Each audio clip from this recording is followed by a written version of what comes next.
Hi, everyone. It's always complicated, not life. When we decide who do we want to invite, which politicians do we want to invite, how do we embody the pluralistic spirit and the multiple voices of the Hartman Institute? So our guest today made it easy. First, he's the head of the opposition. So that position lets it be larger, and he would be a natural. But I'll tell you, just don't share it with anybody. He's one of my favorite Israeli politicians. Thank you. And I want to tell you why. I could give you a long list, but I want to tell you just a few. And, we're so used to being cynical. Sitting here, Yair Lapid is a politician who, before he entered into politics, spent years thinking and developing positions which he would stand for. He was a politician who entered Israeli politics because he had a vision and an idea, and he stood for something. And just that idea that you study before you enter politics. You don't enter politics and then say, what do people want of me? But it's rather, what is it that I want to bring to Israeli society? The second is, I think, more than anybody else, Yair is responsible for the fact that in Israeli political life, we have a category called the center. Center, and it was an ideological center. It's not like I'm not right, I'm not left. There's an ideology behind it. And given the complexity of Israeli struggles and challenges, to be forced into dichotomies is to be forced into, very often, prisons, boxes, and mediocrity. And the idea that there is a center. There were attempts before, but now it's like, it's a permanent, now you have competition as to who's the center. Everybody wants to be the center now. But the third thing, for which all of Israeli society is always going to be in your debt. You are a politician who's willing to compromise your own personal political well-being for the sake of the people.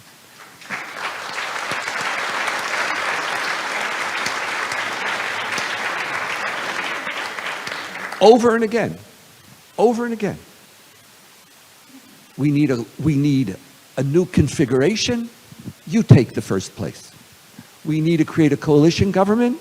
You only have 6 seats. How many did you have? 17 at the time. You could be prime minister first. Like, nobody does that in Israel. You don't do that. What you're supposed to believe is that your well-being is the well-being of the country. And that is kind of frightening. And when there is a politician who, it doesn't matter if you agree with everything or not, I don't even agree with myself tomorrow. That's not what it's about. But when you have a politician who says that my political life is about service, it's about being a shaliach tzibur, and who doesn't just say it, but proves it to his own detriment, that is a politician that I am honored to bring to the Hartman Institute. Thank you so much. Thank you.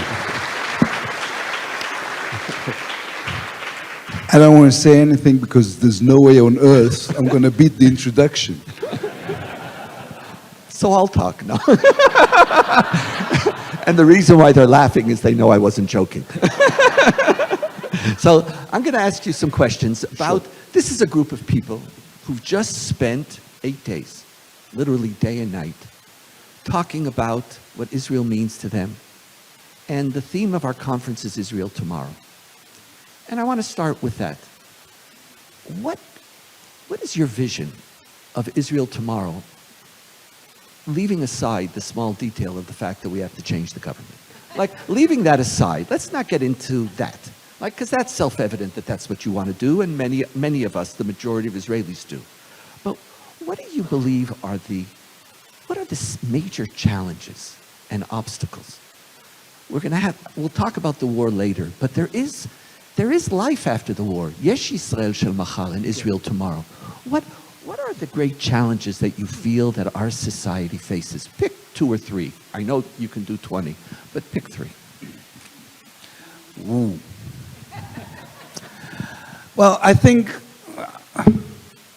we have a major challenge that is already on the go, which is a great thing to me, which is to change the fundamental argument that we are having, or the fundamental discussion we're having, from the discussion between right and left to the discussion between liberals and conservatives. And part of the reason I am still an optimist, because I think we all spend, I don't know, 6 months being the most depressing thing on earth, which is sad optimists. But now there's the beginning of the rebound, and what is happening because of the war, because of what was known as the judicial reform before, or the judicial revolution before. People tend to look at the basic discussion or discourse in Israel in a different manner. And the depth of this discussion is different, and therefore the results can be more fundamental. And this is where we're pushing. Because you're asking me a question about the future reality of the State of Israel.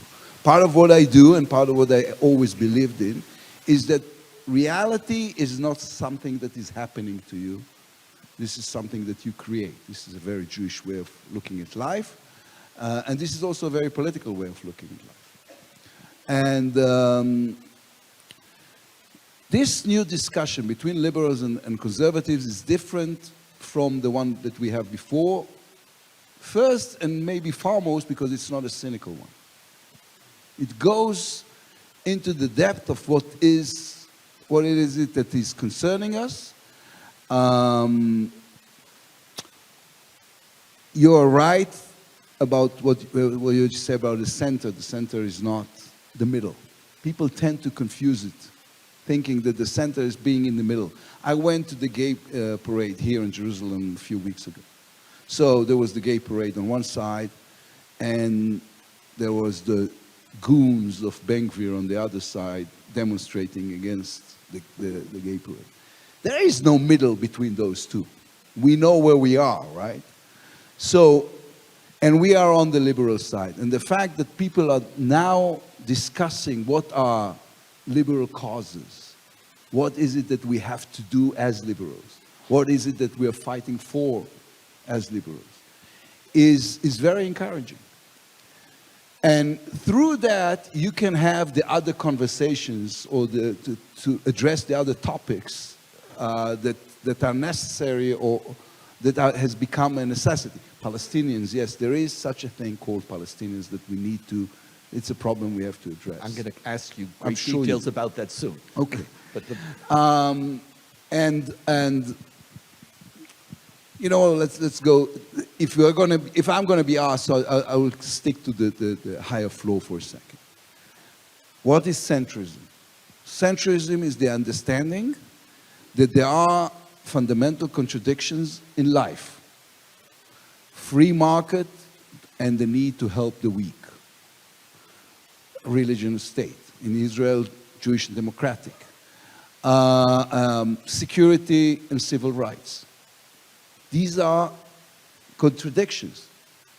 The people who love security will tell you, let's throw to jail everyone. We just had the discussion in the last three days in Knesset. They're saying, well, we can just throw them to jail because they're Arabs, can't we? Because it's security. And we say, no, you can't.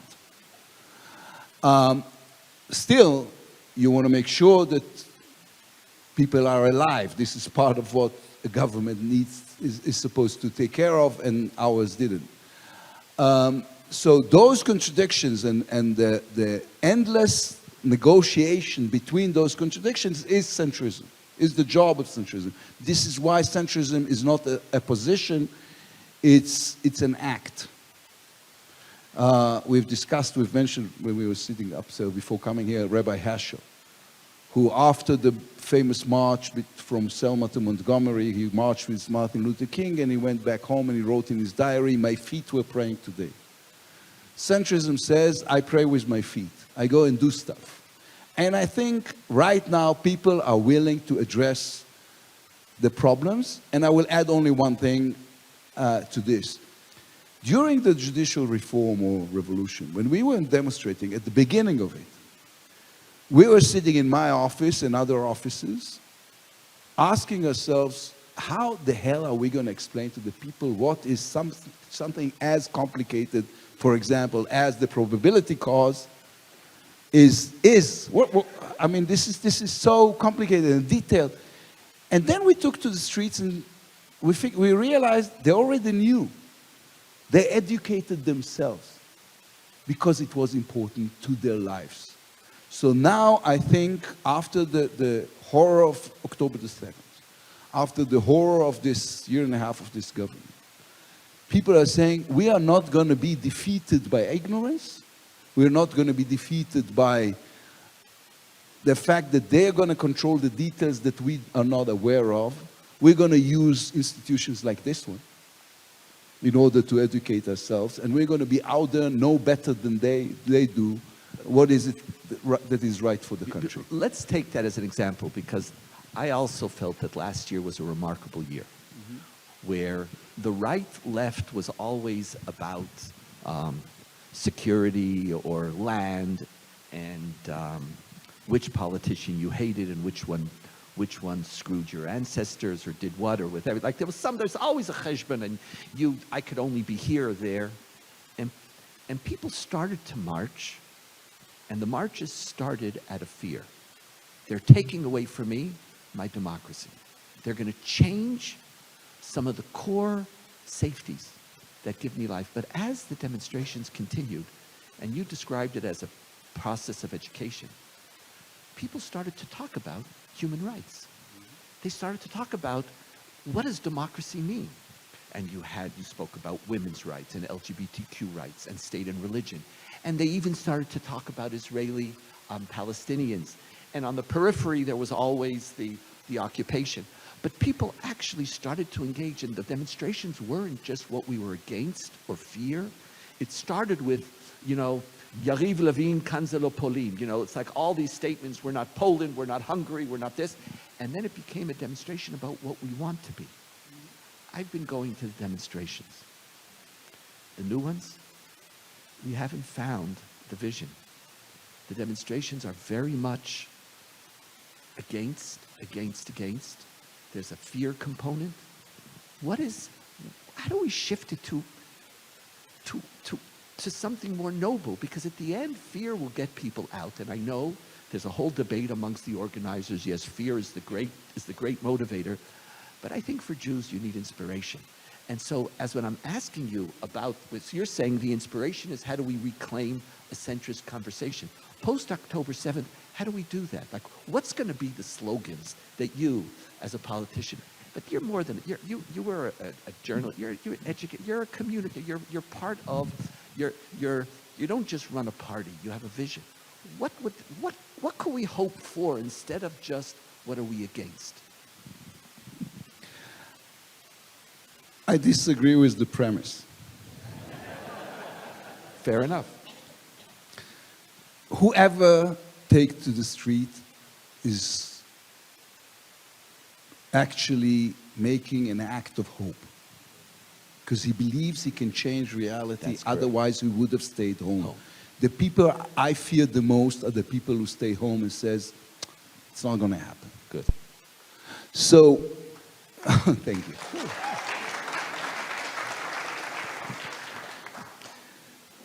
Now, here's the communicator or the politician in me now. Every election in the history of democracies is always about the same thing: fear against hope. Fear usually wins. I would say 3 out of 4 times, fear will win hope. The next election, hope is going to win. Why? Because we have now an interesting combination of hope and rage. Rage is not a bad thing. If you want to make people more active, if you're into it, yeah, you have to be careful. You have to be careful. There's something addictive to it. There's something tendentious in rage because it's so narrow-minded in ways. So you have to find the right moment to translate the rage into hope. But this is the time in which people are going to say, okay, we are here now because we have decided, and you know what, I'm polling this because this is what I do, and it's going to win the next election. You see it. And it's going to win the next election, which is even more surprising and profound at the same time, because of the right reasons. Because people understand what went wrong, and they're talking about things they never talked about before, like efficiency, for example, functional government, for example, the idea that somebody is actually running your life. Because right now we are in a situation in which, if we will get up in the morning tomorrow and there will be, I don't know, no traffic lights, we won't be surprised because, yeah, nothing works. So okay, here's another thing that we just, yeah. So there is people. They will work, by the way, in the neighborhoods that supported certain parties. Yeah, the one thing. This is the one thing they still know how to do, which is transferring the money to the friends. Aside of this, not so. This has become a thing. It's a real thing. And again, I'm polling this. This has become a thing also for the people who used to say, "Well, this is not an issue." On the other hand, there is another group of people, and this is another reason why to be hopeful, that had a reminder for what, as you know, it's not even a reminder. They have come to realize that they are more liberals than they thought. This is not the right group to discuss this, maybe, but think of it this way. The female Likud voter from Ashdod, she has a gay nephew in her Shabbat dinner, and she likes it. And all of a sudden, she has a government that she voted for that tells her that she's supposed to throw him out of the room. She doesn't accept this. And she's, for the first time in years, she heard about it. Because this government is so extreme, because they were pushing this envelope in a way that was so shameless. So, if you're asking me, I think what we need to do, there will be a moment there. And it's a gradual process that will become a moment. Right now, every week I'm going either to the Hostage Square in Tel Aviv or to other places. Every week they tell me, how come people are not coming? And I'm asking them, are there more people this week than there were the week before? And they said, yeah, there are more people, but how come the others? And I said, so this is the way it is. There was not a single civil rights fight in the history of the world that was easy. It is never easy. Yeah, I saw recently a documentary about the way Lyndon B. Johnson is inheriting the civil rights bill that he doesn't want because it's Southern, and then he's pushing it, and then it happens with, by the way, the dirtiest possible politics, as did Lincoln with the manifest for against slavery.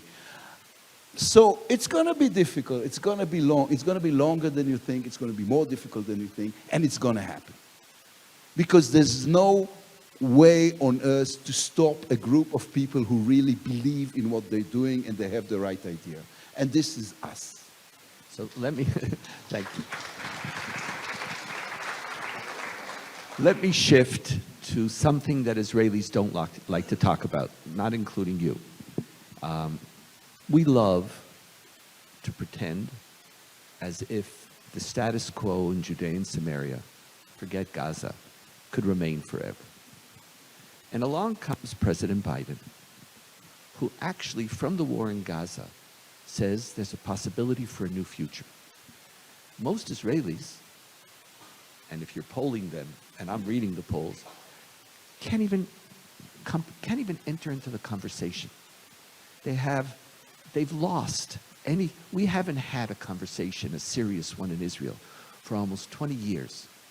After we believed that we offered and they said no, He said, a plague on all your houses. My job is to go on with my life. I'll build fences and walls and whatever it might be. And if it doesn't work, so here in Gaza it didn't work, but at the end of the day, I have no future. We don't even think in those terms about a future with Palestinians. Yet the world, our best friend in the world, Biden, the administration, the Saudis, the international community is not going to want this. The status quo is not going to be allowed to continue.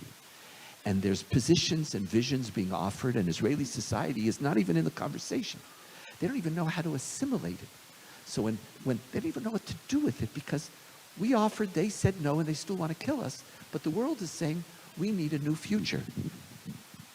Before we talk about Israel, how do you relate to this language? Do you embrace it?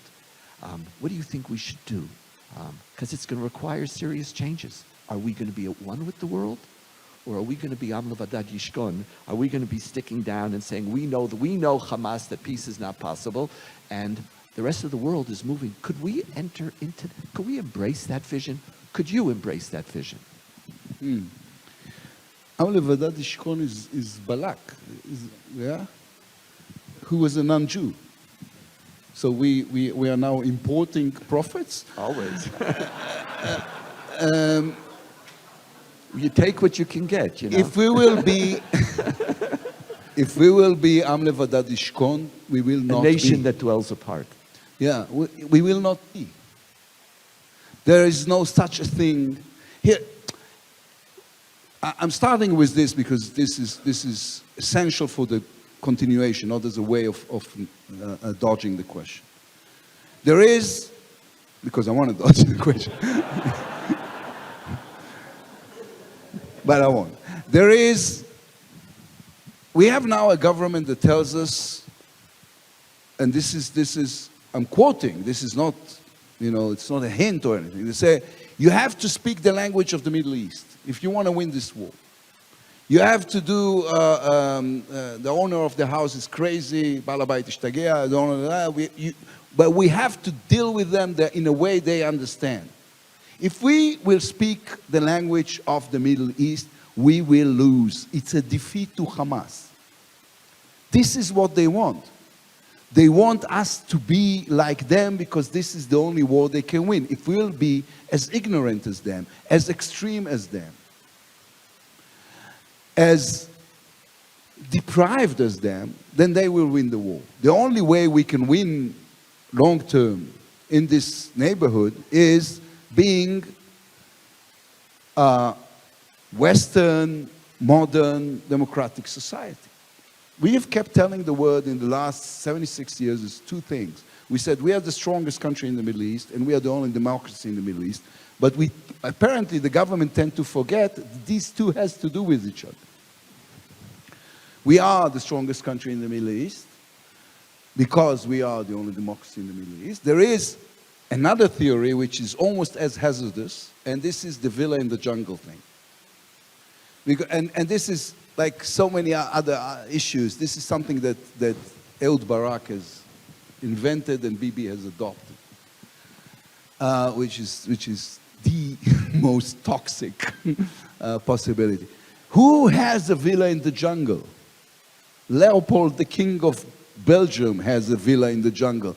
This serves all those people who are saying that we are colonialists. I am not a villa in the jungle. I am from here. I am from this city.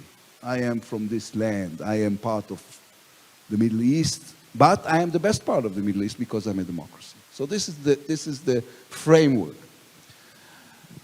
We need to separate from the Palestinians, not because we're doing them a favor, not because this is something we need for them. I don't care about them. We need to do it because of us. We need to do it because it's the best way for us to stay the only democracy in the Middle East and the strongest country. Can I stop you there for a second? Yeah, sure. Could I? Why is it that we have to say that? Say what? I don't care about that. Because I care.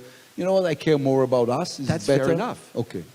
That you care more about you, but in Israel, I'm with you, because in order to you have to say that for Israel. But why do we have to say? Why can't we say they're human beings too? I'm at war with them. I care about me. But why do I have to say I don't care about them? Like, why is that such a given, even from a centrist why do we need to do that? Because we are angry, and rightly so. Because it was polled. Here's the difference maybe between you and I. I saw the last poll from Shkaki about what people in the West Bank think about what happened on October 7th. And 78% of them say, well, we fully agree. This was great. We really liked it. So I'm angry with them. But being angry is not a policy. And I'm angry too. Not enough, apparently.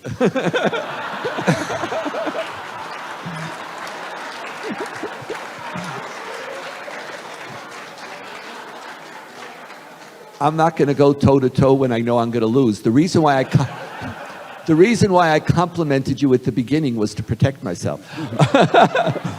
Wes says the same thing. You know, the question is not how angry you are. The question is whether we can adopt a language that's worthy of us. And we could say we're angry. You could say both.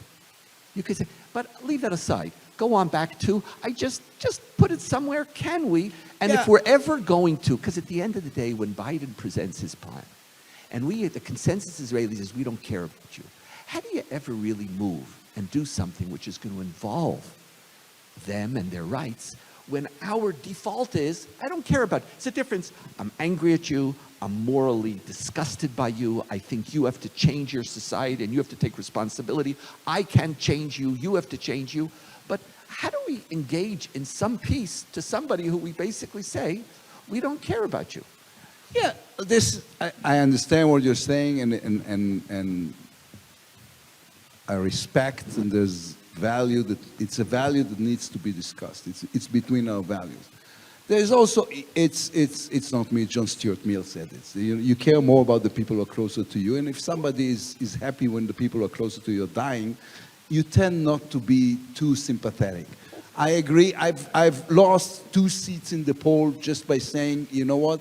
I am sorry when children in Gaza are being killed. 2 seats. Yeah. Just that statement. Just by that statement. I got death threats.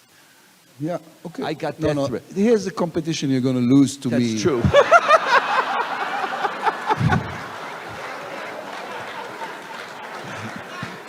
Come on. The only difference is you have security. Look, yeah. I don't have security.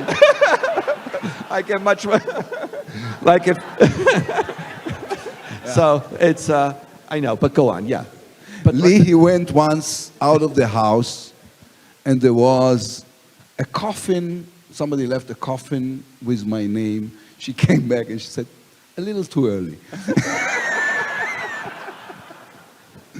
She's a strong woman. Her best friend is sitting here. So, we need to be able to acknowledge the pain, the sorrow, the misery on the other side, even if it is self-inflicted. I agree to that. Now, let's try and do the mechanics, actually. Israel has now, and I'm provoking the concentration of the room, 7 fundamental problems, no less. Okay, you're going to do the fingers, okay? Gaza, hostage, Lebanon, Hague, ICC, the warrants to try not to look happy. In Israel, in Hebrew, it's Hague. Yeah. They know it as Hague. Hague? Hague. Yeah, excellent. I was born here. Where was I? 4, 5? 5. 4. Iran, of course, nuclear and everything else. International stature of the country, especially in the United States, and the economy. Unbelievably enough, there is an organizing principle, or organizing concept that will address all 7. And this is the normalization with the Saudis. Because, and it's not only with the Saudis, of course, it's a triple thing with the Americans and then with the whole Sunni world. This is the kind of alliance we need to take care of Gaza in the day after. And this is the kind of alliance, and I am addressing what you've asked to begin with, that will have to be, it will have to include at least a branch of the Palestinian Authority, and therefore it becomes the first step of this 1,000-mile journey towards peace. This solves or hopefully helps with the hostage situation. This stops Lebanon. This is the alliance we need opposite Iran, the one that worked, for example, on April 14 when we were attacked by Iran. This is unbelievably helpful in the modern world, in our international statute. This will stop the warrants in Hague, okay, I've learned, because nobody in his right mind will prosecute an Israeli prime minister who is in the midst of a historical peace process. And this will be huge for the Israeli economy, who is now suffering. Because we are still a very interesting technological player for those countries. So you have an organizing principle of how to address the major issues this country has. And the only reason we're not doing it is because Netanyahu is not capable of saying the words Palestinian Authority, because Ben-Gvir and Smotrich will not let him. And it is as ridiculous and dangerous and irresponsible as it sounds. So I'm willing to say the words Palestinian Authority, and I'm talking to them, not about them, but to them, and telling them, listen, it will take longer than we think, because there's one thing we cannot afford, is having another terror state on our border. We have already a few. We don't like the idea. We like it even less after October 7th. And therefore, the burden of proof right now is on you. I am for the two-state solution. I've said it on a bigger stage. I apologize. We're on the General Assembly of the United Nations as Prime Minister. I said I'm all for the two-state solution. And I still am, but this was pushed back because now they have to prove to us that they have erased the incitement that is anti-Semite and toxic from the textbooks, that they have an ability to fight terrorism, that Hamas can never, and Islamic Jihad can never be part of this government because we understand what it means. They have a lot to prove to us. But there is a new leadership there that we can talk to, and it needs to be at least a trajectory. We need to say, yeah, we understand it's not going to happen now. But if they do this, if they will change the books, if they will fight terrorism, if they will cooperate with us, 5 years, 6 years, 7 years, 10 years, but at least we have some sort of you know what, trajectory is not the word, a goal. It's a goal. It's an Israeli goal. Let me ask you an easier question. Great. How does the war in Gaza end?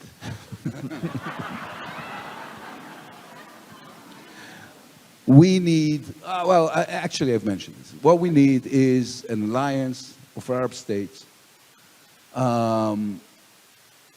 more than people think, has vocally expressed the willingness to be part of this. So it will be the Saudis, the Emirates, the Moroccans, of course the Egyptians, who are crucial players in this, whereas it cannot be directly the Palestinian Authority. What happened was people have kind of messed it with the storm of pain and anger we were all tangled up in. Palestinian Authority, I mean, Abu Mazen, President Abbas have created a new government they called it the technocratical government. This is actually, they have managed to do the impossible. It is even more corrupt than the one before. They have 9 of the ministers are business partners with his son. Yeah. A billionaire. Yeah, he's a billionaire. He's a billionaire, but yeah, he doesn't donate to the Hartman institution.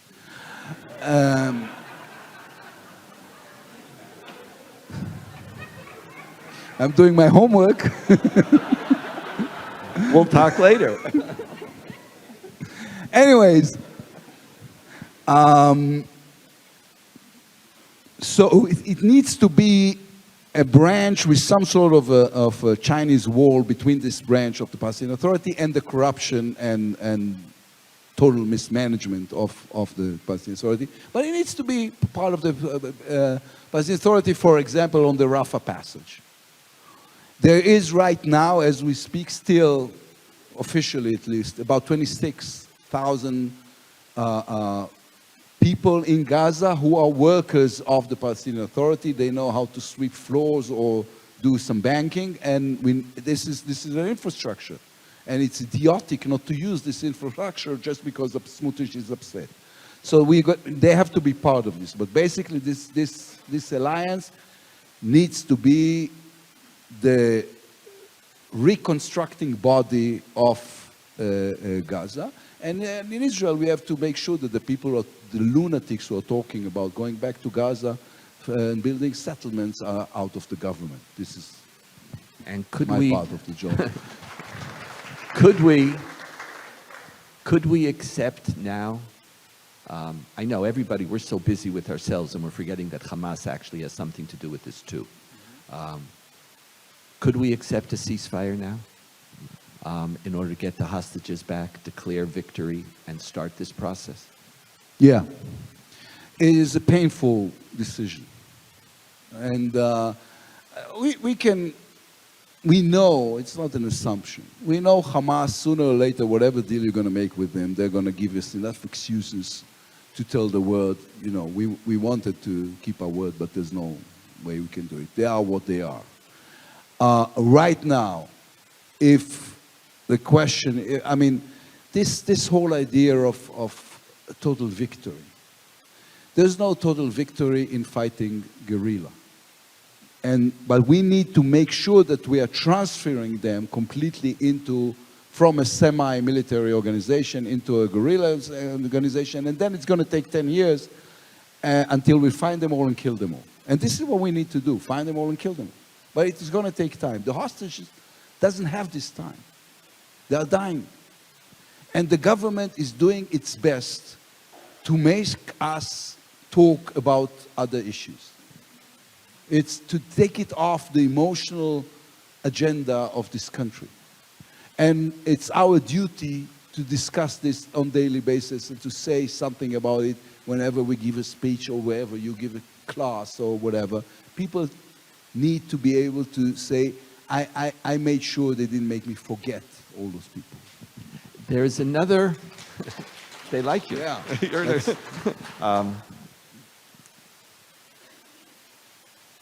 We're speaking about Palestinians in Gaza, speaking about Palestinians in Judea and Samaria. There are 2.2 million Palestinians, citizens of Israel. Mm-hmm. You were Prime Minister Cope. You would have been the first Prime Minister, but you gave up. You gave him a chance. You were the first co-Prime Minister in a government which welcomed an Arab party, Mansour Abbas, as part of the coalition, not supporting you from the outside, but as part of the coalition. I come from a school which believes that if Zionism does not do right by our minorities here, the ones who we don't have a security conflict with, that Zionism will fail. That we did not come home to discriminate against minorities the way we were discriminated when we were not home. And that the test of Zionism is going to be there. You took that step.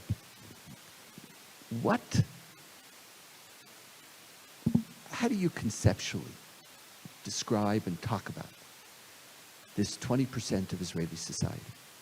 Lieberman just recently said, by the way, he also now says, I'm right-wing liberal. He's also liberal. Everybody's like, it's part of koshering the term. But he said, we need a Zionist coalition. Like I hear that, like after October 7th, let's have a Zionist coalition again. And you were willing to form a coalition of Israeli citizens. Mm-hmm.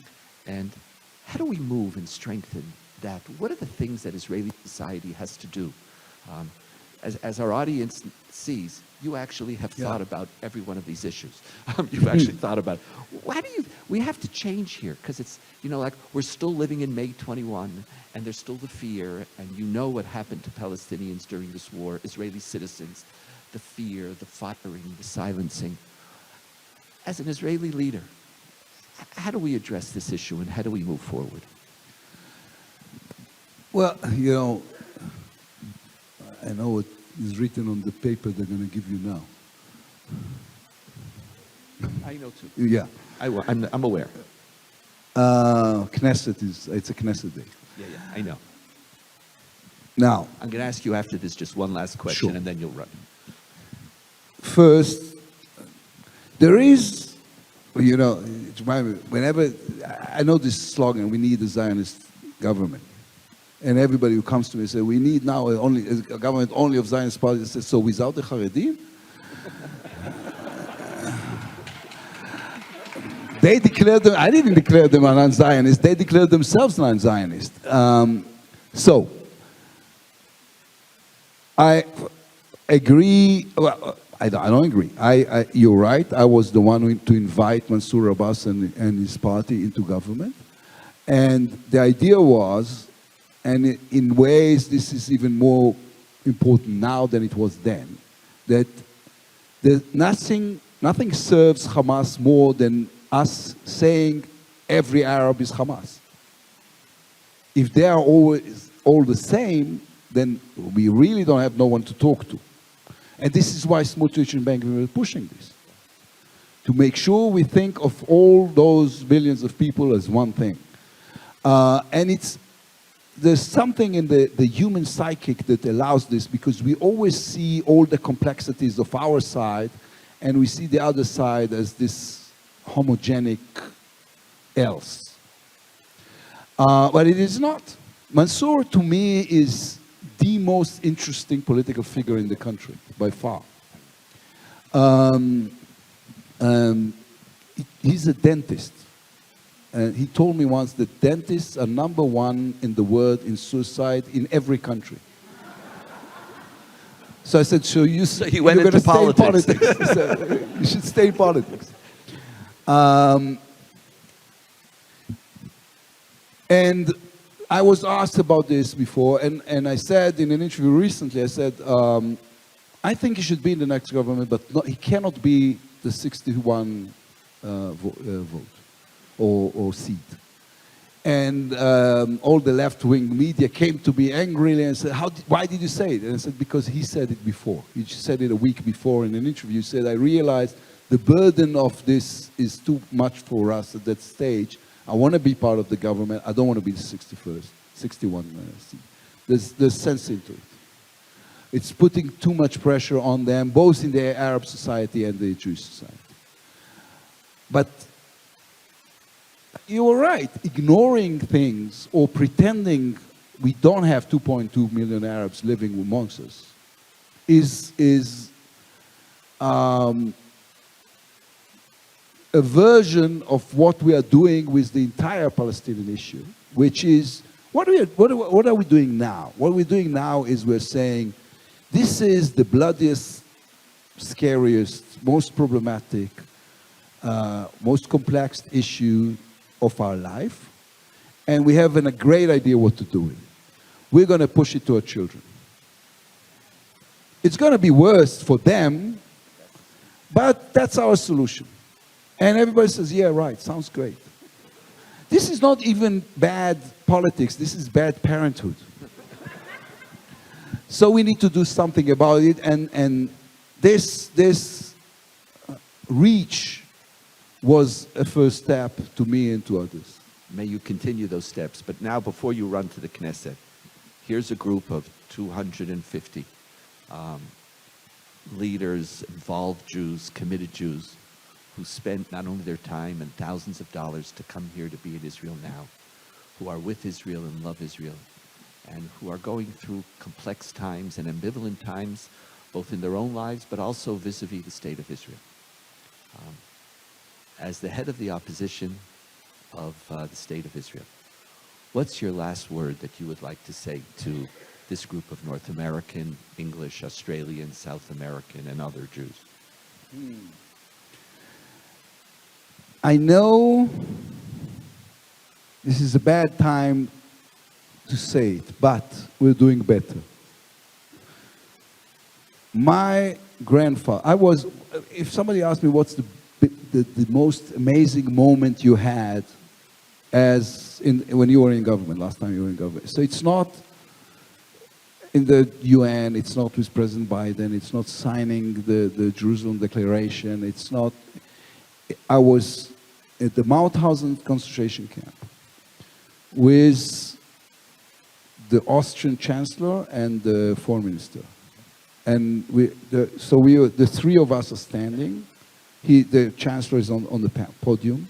There are 200 cameras opposite us from all over the world. And the Chancellor said, we came here because we want to apologize to Mr. Lapid for killing his grandfather. Wow. Yeah, my grandpa, my grandfather was not an important man. He was a small lawyer in a small town. And they killed him in Mauthausen. He was in Auschwitz, and then he was sent to Mauthausen, and they killed him there a month before the camp was liberated. And so this is the way his life ended. And then my father, who was a kid in the ghetto, came over here to a very small, struggling country. He did well, but he was still holding in ways the fragility of where he came from and the country he created with others.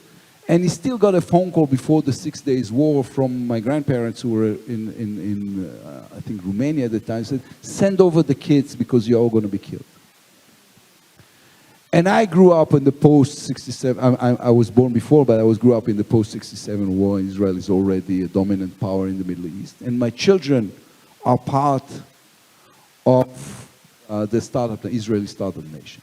My eldest son, I just had the granddaughter, my first granddaughter 3 months ago, and my eldest son works, thank you. I don't like the children no more, I only love her. Anyway, he's making more money than his dad. He's living the dream of the startup nation. He's in high tech. Now, which means when we are looking at this year by year, month by month, we are entitled to be as depressed as possible. But we are doing better as people, as an idea, as Jews. We are free. We can decide on our destiny. And if we don't like what is happening, we don't have to answer to the guard of the ghetto. We can go out and take the streets and demonstrate and make sure that this government falls. We are doing better, and it's up to us. And when it's up to us, we will do good. So this is the message. I will say one little thing about centrism, and this I will end with this. The left is about the individual, the person. The way there's a singular, it's a singular move. It's a movement of singulars. It's just the right is about the country, this huge group. The center is about a community, and you are my community. Thank you.